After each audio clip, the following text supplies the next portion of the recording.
आता मार्केटमध्ये काय होतंय बघूया. हे बघा मित्रांनो, आता या इथं 5 मिनिटामध्ये बघू आपण.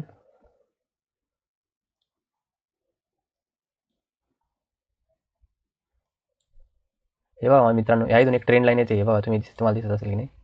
हे बघा, इथून एक ट्रेंड लाईन येते. ही वीक धरू नका तुम्ही, बॉडी टू बॉडी टच करा खालच्या साईडनं. हे बघा मित्रांनो, ही एकदम चांगल्या पद्धतीनं ट्रेंड इथं बघा 1, 2 आणि 3 तीनदा मार्केटने इथं रजिस्ट केलेलं आहे आणि आता चौथ्यांदा मार्केटवरून खाली येत आहे. आणि ही जी लेवल आहे ना, ही लेवल खूप इम्पॉर्टंट आहे मित्रांनो. बघा, या इथं मार्केटनं कन्सॉलिडेट करून बरेचसे बाय ॲड झाले होते आणि या इथं बऱ्याचशा जणांचे स्टॉप लॉस असणार आहे. जवळपास लेवलला पाहून घ्या, लेवल कोणती आहे, 25,725 ही लेवल मित्रांनो. इथं बऱ्याच जणांचे स्टॉप लॉस असणार आहे.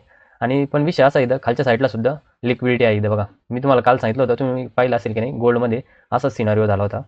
खालची लेवल आहे 25,700, इथं पण बऱ्याचशा जणांची लिक्विडिटी आहे. तर मार्केट ही पहिली लेवल क्रॉस करून जर खाली काही वेळ टिकलं तर काही खालची 25,700ची ही लिक्विडिटी घेऊन सुद्धा मार्केट वर जाऊ शकतं. टॉपचा सिनारिओ केला होता. बरेचसे ट्रेडर आज बँक निफ्टीमध्ये ट्रॅप झालेले आहे. बघा, ही लेवल आहे ती. ह्या लेवलला मार्केटनं 1, 2 आणि 3 वेळा सपोर्ट घेतला आणि चौथ्या वेळा कन्सॉलिडेट करून खालच्या साईडला ब्रेक केला मित्रांनो. आणि मी तुम्हाला असाच सिनारिओ सांगत असतो. इथं खूप जास्त प्रमाणात सेलर ॲड होत्यात. आपल्याला अशी ग्रीन कॅन्डल तयार होऊ द्यायची आधी आणि हिच्या हायला एंट्री करायची आणि लोला स्टॉप लॉस ठेवायचा मित्रांनो. हे बघा, किती चांगल्या पद्धतीनं यांना ट्रॅप केलेलं आहे मित्रांनो. आता तर आजच्यासाठी लेवल बघूया मित्रांनो बँक निफ्टीमध्ये. हे बघा, बँक निफ्टीमध्ये एक चॅनल येते वरच्या साईडला खालून. हे बघा,